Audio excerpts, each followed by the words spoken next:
Bethel, why don't you start us off? Give us just a basic understanding of what Megan is doing in this book. What was she exposing, and how people have interacted with it?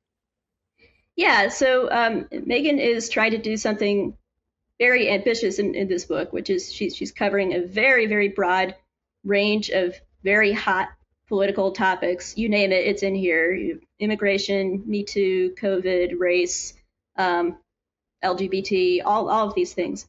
And she wanted to, she kind of looked at the publishing landscape and she saw all of these like ex-evangelical memoirs, books by people like Tim Alberta, Russell Moore, and David French.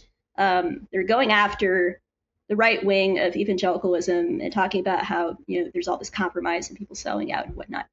And she wanted to tell the story of the other side. She wanted to kind of write a book for your sort of ordinary rank and file evangelical person who's, not an extremist, not some, closet racist or whatever, but just feels like they haven't really been heard and senses a kind of a leftward creep in certain evangelical spaces on various issues. And, this has taken a lot of different forms. It's evolved over the years. There have been, intense flashpoints like, critical race theory stuff was one. And then the COVID thing was another. Some Church 2 stuff, would have been another. All these different places where people felt like they were not heard, they were misunderstood, or sometimes outright thrown under the bus. And Meg wanted to give voice to those concerns and to those people and try to sort of chronicle all of this with receipts and say, you're not crazy. You're not just imagining this. This really did happen, even though in some cases people are trying to memory hole it. She goes back to the Wayback Machine. She's like, okay, but this is what people really were saying, even if they want you to move on and forget about it now. We're not moving on. We need to talk about this. So, that's basically what she's doing. She wanted to kind of write a book for the ordinary evangelical in the pew to let them know they're not alone and they're not crazy. Yeah, I mean, one of the things as I was reading about the premise of the book that came to me, and I haven't, another article coming out, Touchstone, probably be next year, where, there is this dynamic of the church always drifting left in the culture, maybe mainly in American culture.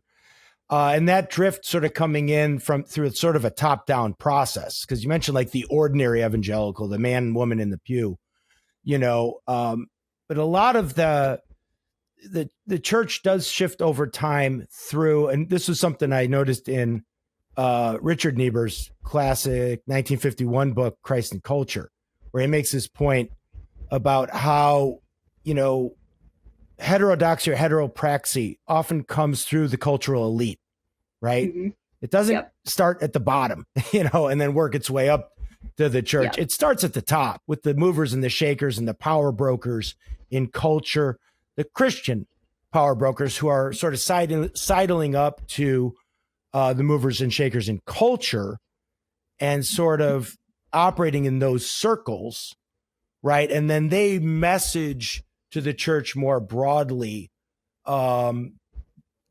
things that maybe don't sound directly opposed to orthodoxy or orthopraxy, but sort of start moving the church in a direction that can ultimately lead to breaking with traditional teaching or traditional practice.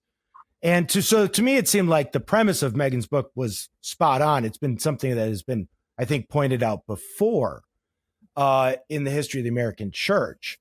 So, I would say, well, here's what Megan writes in the introduction. This is on introduction, page 21, the Roman numeral 21 before the actual book and the actual page numbering starts, under the subheading of wolves, cowards, mercenaries, and fools. She had given prior to this a couple of examples of COVID and National Institutes of Health issues, vaccination discussions, NCOAA, and climate change things.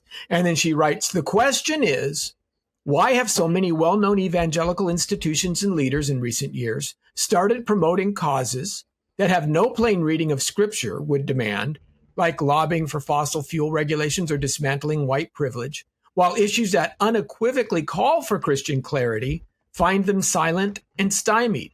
When the guy who created the Christian children's program VeggieTales starts arguing that evangelicals should take a more, quote, nuanced, unquote, position on abortion, and when 2 successive presidents of the Southern Baptist Convention say the Bible is only, quote, whispers, unquote, about sexual sins, something is badly off in mainstream evangelicalism. So that's, for me, she's setting up the premise of the book in that page. That's the question, right? That's what she's hoping to answer.